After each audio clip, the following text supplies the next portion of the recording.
nonostante noi comunque siamo molto impegnati, cioè abbiamo una maturità tra poco, quindi abbiamo 2000 cose da fare, simulazioni e quindi questo ci ha portato via molte ore. Nonostante ciò reputo sia interessante e importante, anche perché comunque tra un anno, se non andiamo a lavorare all'università, comunque avremo dei soldi da gestire, avremo una nostra indipendenza che cresce sempre di più, e quindi è importante sapere cosa ci circonda nel mondo anche finanziario.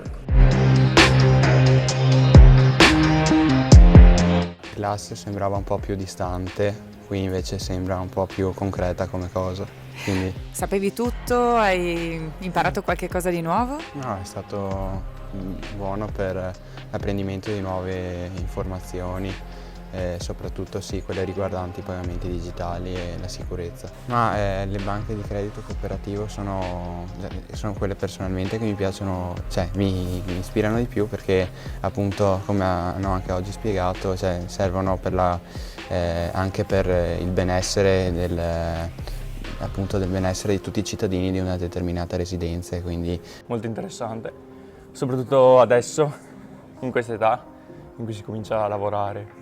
E quindi, Ti hanno spiegato anche che cosa vuol dire essere banca di credito cooperativo?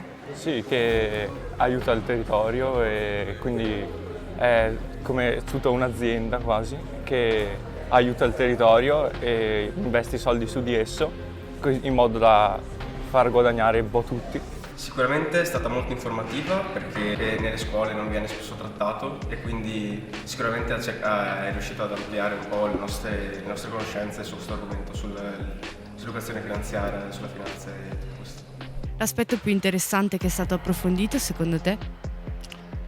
La parte che abbiamo fatto con il ragazzo di prima sul mercato, comunque su come investe i soldi la banca a titoli, almeno per quanto mi riguarda. Cosa vorresti fare?